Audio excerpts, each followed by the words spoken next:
Semalam timbul isu kekeliruan mengenai SOP di stesen minyak, yang mana saya juga terbaca ada seorang individu telah pun dikenakan tindakan kerana tidak mendaftar MySejahtera di stesen minyak.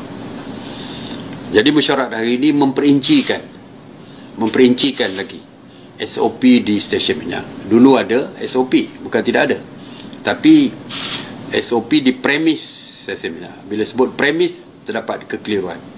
Premis, ada yang menganggap premis di dalam kedai, dan ada yang menganggap premis di seluruh kompaun stesen minyak itu adalah premis. Jadi untuk memperincikan, jadi mesyuarat hari ini telah bersetuju untuk memperincikan lagi supaya tidak timbul kekeliruan ini.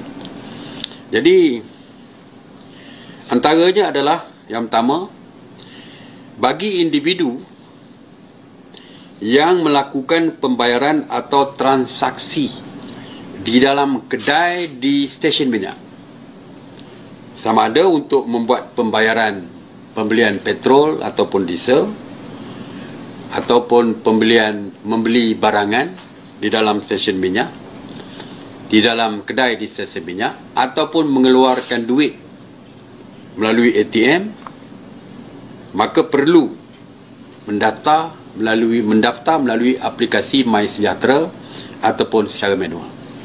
Kerana bila di dalam, dia membayar secara bersemuka dengan cashier, juruwang. Mungkin ada ramai lagi pelanggan-pelanggan lain berada di dalam kedai tersebut. Jadi oleh itu, adanya kontak di antara satu sama lain, maka MySejahtera mesti mendaftar melalui MySejahtera ataupun manual. Kerana jika berlaku apa-apa kes yang menyebabkan positif di kalangan yang berada di dalam kedai tersebut, maka kontak rapat dapat dikesan. Jadi itu yang pertama. Yang kedua, di tempat perkumpulan juga ada kontak antara satu sama lain, ialah di surau dan juga di tandas di stesen minyak. Oleh itu, mereka yang menggunakan tandas kerana ramai, begitu juga surau, perlu mendaftar melalui aplikasi MySejahtera dan juga manual. Bagi individu yang mengisi minyak di pam dan membayar menggunakan transaksi kredit kad, debit kad ataupun aplikasi dalam talian, tak berjumpa dengan sesiapa pun secara bersendirian, dan tak perlu masuk ke dalam kedai untuk membuat bayaran misalnya.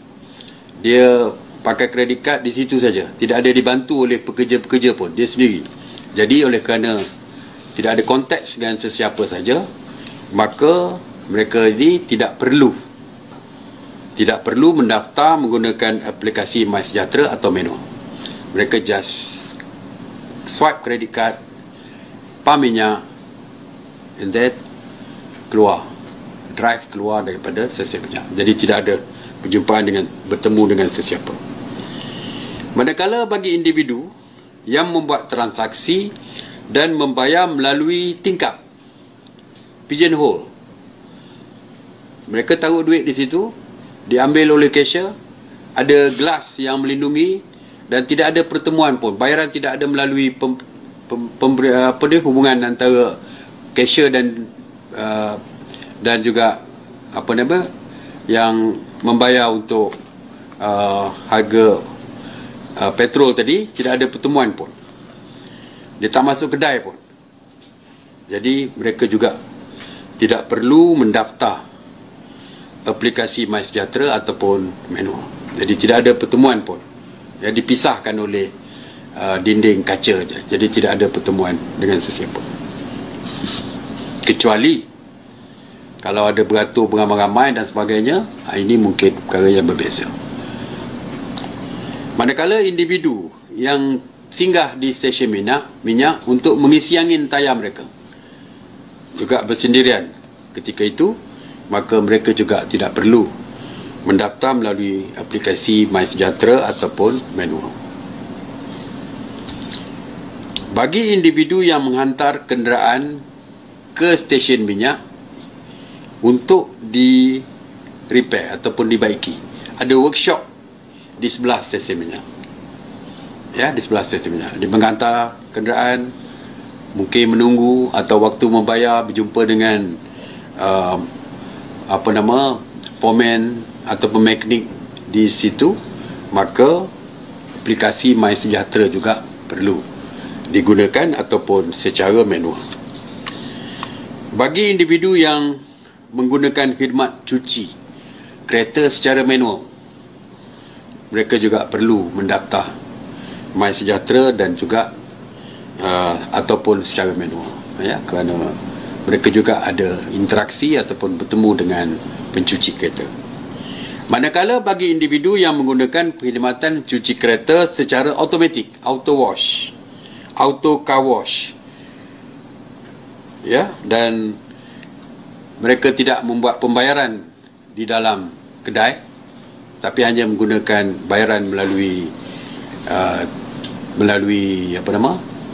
melalui tingkap atau dan lain-lain, yang tidak ada bertemu dengan cashier di dalam, maka mereka juga tidak diperlukan untuk mendaftar secara manual ataupun secara MySejahtera.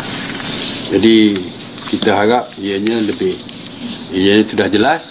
Walaupun jika ada kekeliruan lagi, anda boleh, tuan-tuan dan puan-puan, boleh merujuk kepada laman sesawang KPDN HEP. Kerana KPDN HEP akan mengeluarkan SOP yang lebih detail setiap transaksi dan juga aktiviti di stesen minyak.